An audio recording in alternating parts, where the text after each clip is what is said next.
In today's Photoshop lesson, we want to learn the basics of color space and which color space to use for the internet and which color space would be best for prints. So let's start by taking this photo here. I'm going to double click on it. That'll bring it up in Adobe Camera Raw. Here it is, Adobe Camera Raw. Now this lesson is not about making adjustments. As you can see, a lot of these numbers have been already adjusted. So this lesson is more about color space. Oh, and by the way, if you wanted to see what this image looked like before the adjustments, we could click down here, right in this area. We could click there, and when we do that, it brings up the image as if nothing was done to it. You can see the white balance is as shot, all the numbers are 0. So this is what it looked like from the camera. After the adjustments, I'll click down here again, and after the adjustments it'll give us this look. But the thing that I want to talk about today and study is in this area right down here, down in this bottom line. Some people don't even know it's there, but it's very important. Let me click on it. What pops up is workflow options, and the thing I want you to focus on here is color space. Now that's what we're going to be talking about today. Now let me click on this little down arrow. We have a couple choices on the color space. By the way, the ones down here are printer profiles, but the ones we're concerned about are these up here. Now there are 3 of them that we use a lot. It's the Adobe Color Space 1998, the Pro Photo Color Space, and the sRGB. We could choose any one of those. The Pro Photo is the biggest color space. In other words, you can think of it like it has the biggest box of crayons. The Adobe would be the second biggest, Adobe RGB 1998, and then the sRGB would be the smallest color space, but sometimes it's the one you want to use. So let's start with the Pro Photo Color Space. We'll click on that. We do have a way of going 8-bit or 16-bit. 16-bit will double the size of the image, give you more information. But for today's example, let's just go with the 8-bit. Okay, and while we're here, I just want to show you one more thing, and that is you can actually upsample or downsample the image right here from the raw file. So if you wanted to make this bigger, I'll click on resize. Now this is set for width and height, but watch this. If I click here, we have other choices. I could go to percentages, and that tells us at 100% the resolution is 300, which is not too important. But this gives us a 21 megapixel image. See that? But say we were going to make a big print and we actually wanted to upsample this, we could go and change this from 100 to, let's go 150%. If you look now, the pixels are much higher, up to 8424, and it's a 47 megapixel image. Boy, that really increased the size a lot. But anyway, well, that's not today's lesson either, but I just wanted to point that out to you. Okay, so we have this set for Pro Photo. We're not going to add any sharpening. We're not going to open it up as a smart object, and we're not going to change the size. We're going to use 8-bit. So we'll just say OK. Now when we do that, as normal, this will open up into Photoshop.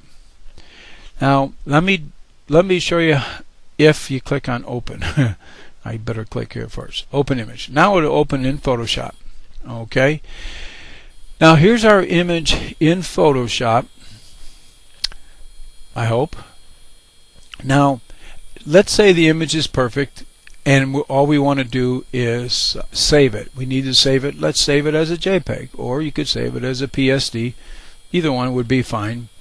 So, but let's go ahead and make the save. So we'll go, once it comes in, it's taking a while to come in. There we go. We'll go File.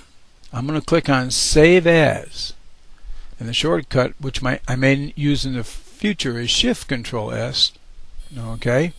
Now where are we going to put this? Let's click on this number 2 folder.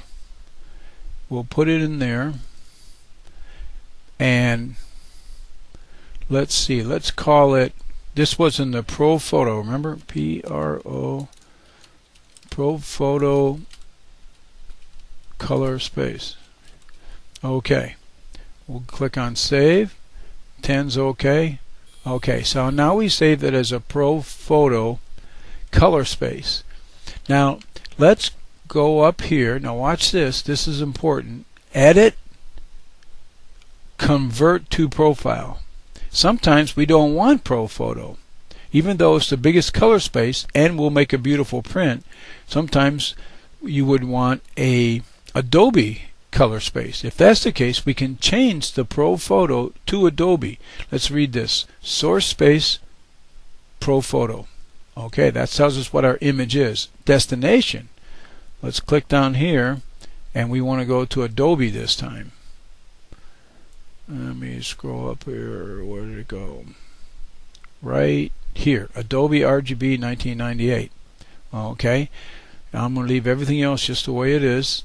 Not change anything. And I'll click on OK. Okay. Even though we've went ahead and changed the color space, it looks the same. But Photoshop is color space aware, so it knows how to make the changes to have the image look like it's supposed to look. But let's save this one too. We'll do the shortcut Shift Control S. That brings up to Save As. We'll go back in number 2. This time it's Adobe. Let me just take this out.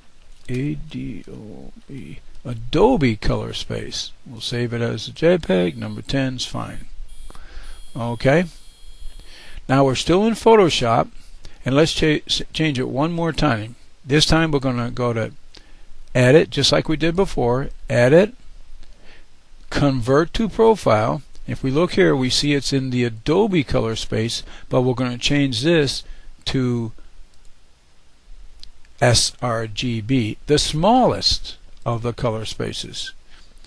Okay, we'll leave everything else the same, and we're going to say OK. So now we've saved, well, we haven't saved it yet. Shift Control S is the shortcut key, and this one is going to be sRGB color space. We'll click Save, say OK. OK. Now in Photoshop, these look the same. If I go back in history, I don't see much changes. As I go back and look at the image, they all look exactly the same. But to a program that's not color space aware, let me go over to another program. Let's see. This one, this is Faststone. We're in the same folder, and here's our 3 images. So the first one's going to be Pro Photo color space. I double clicked on it to fill the screen, and it looks okay, I guess. It says Pro Photo up here, so I know which one we're talking about. I'll go to the next image, which was the Adobe color space. Whoa, did you see the difference? Let me back up one. That's the Pro Photo. This is the Adobe. That even looks a little better. More punch, and that's the Adobe color space. Let me go to the sRGB. Oh, that even got better. Let me go back to Adobe, and the sRGB is even better.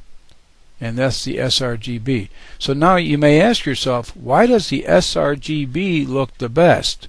Well, the answer is because this program doesn't understand the Adobe color space or the Pro Photo. And that's the way it is on the internet. The internet is sRGB. So if your images are in the wrong color space, then they will not look as bright as they would have if you were to convert them to sRGB. Also, many photo printing labs ask for sRGB color space in their photos, and because your equipment works with sRGB. So if they ask for that, it's best to give them the sRGB color space image to get the best looking photos on the prints. Now let's go back to Photoshop.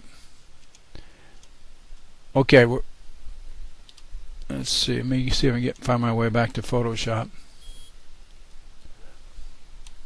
Okay, we're back in Photoshop. Now remember, if you want to bring the image in like we did as big in the Pro Photo color space, I went back. There we go. This is where we opened it. It's in the Pro Photo color space. Use that for making prints.